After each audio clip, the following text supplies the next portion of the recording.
আগামী 7 দিন কলকাতার ওয়েদার সাধারণত ক্লাউডি স্কাই এবং থান্ডারস্টর্মের সাথে সাথে থান্ডারস্টর্ম লাইটনিং এর সাথে সাথে দু এক পশলা বৃষ্টি। আর তাপমাত্রা মোটামুটি 31 থেকে 32 ডিগ্রি ম্যাক্সিমাম টেম্পারেচার, আর মিনিমাম টেম্পারেচার 26-27 ডিগ্রি। আগামীকাল পশ্চিমবঙ্গের সব জেলাতেই অধিকাংশ স্থানেই হালকা এবং মাঝারি বৃষ্টিপাত হওয়ার সম্ভাবনা আছে। উত্তরবঙ্গ, দক্ষিণবঙ্গ ভোর।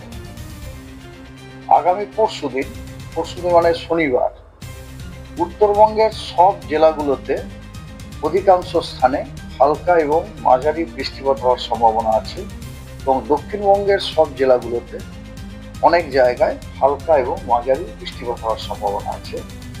এবং 31 তারিখ থেকে 3 তারিখ পর্যন্ত এই পুরো আপনার 4 দিন উত্তরবঙ্গ, দক্ষিণবঙ্গের সব জেলাগুলোতেই অনেক জায়গায় হালকা এবং মাঝারি বৃষ্টিপাত হওয়ার সম্ভাবনা আছে। আর দক্ষিণবঙ্গের পূর্ব দিকের জেলাগুলো মেনলি, যেমন নদিয়া, উত্তর 24 পরগনা, দক্ষিণ 24 পরগনা এবং কিছু পশ্চিমেরও জেলা যেমন পশ্চিম মেদিনীপুর, তারপরে আপনার পূর্ব মেদিনীপুর, হাওড়া, হুগলি, কলকাতা, এই সব জেলাগুলোতে বিক্ষিপ্তভাবে দু এক জায়গায় বজ্রবিদ্যুৎ এবং ঝোড়ো হাওয়া ঘন্টায় 30 থেকে 40 কিলোমিটার বেগে থাকার সম্ভাবনা আছে। সেটা আমি কবেকার কথা বললাম, 28 তারিখ, অর্থাৎ আগামীকাল। আগামী পরশুদিন মানে শনিবার, দক্ষিণবঙ্গের সব জেলাগুলোতেই বিক্ষিপ্তভাবে দু এক জায়গায় থান্ডারস্টর্ম লাইটনিং এবং গাস্টি উইন্ড স্পিড 30 থেকে 40 কিলোমিটার প্রতি ঘন্টায় থাকার সম্ভাবনা রয়েছে। এবং উত্তরবঙ্গেরও প্রত্যেক জেলাতেই দু এক জায়গায় বিক্ষিপ্তভাবে আপনার কি বলে থান্ডারস্টর্ম লাইটনিং এবং তার সাথে গাস্টি উইন্ড ঘন্টায় 30 থেকে 40 কিলোমিটার বেগে থাকার সম্ভাবনা রয়েছে। এছাড়া কোচবিহার এবং জলপাইগুড়ি, এই দুই জেলায় বিক্ষিপ্তভাবে দু এক জায়গায় ভারী বৃষ্টি হওয়ার সম্ভাবনা রয়েছে। 30 তারিখে ওর প্রকোপটা একটু কম থান্ডারস্টর্ম লাইটনিং এ। 30 তারিখে দক্ষিণবঙ্গের কেবলমাত্র পুরুলিয়া, মুর্শিদাবাদ, দক্ষিণ 24 পরগনা, ঝাড়গ্রাম, পশ্চিম মেদিনীপুর, এই জেলাগুলোতে দু এক জায়গায় বিক্ষিপ্তভাবে থান্ডারস্টর্ম লাইটনিং এবং গাস্টি উইন্ড 30 থেকে 40 কিলোমিটার স্পিডে থাকার সম্ভাবনা আছে। এবং উত্তরবঙ্গের আপনার জলপাইগুড়ি, আলিপুরদুয়ার, এই দুই জেলায় বিক্ষিপ্তভাবে ভারী বর্ষণ হওয়ার সম্ভাবনা আছে। আর কোচবিহার, দক্ষিণ দিনাজপুর, উত্তর দিনাজপুর, মালদায় বিক্ষিপ্তভাবে থান্ডারস্টর্ম লাইটনিং এবং তার সাথে গাস্টি উইন্ড 30 থেকে 40 কিলোমিটার প্রতি ঘন্টায় থাকার সম্ভাবনা আছে।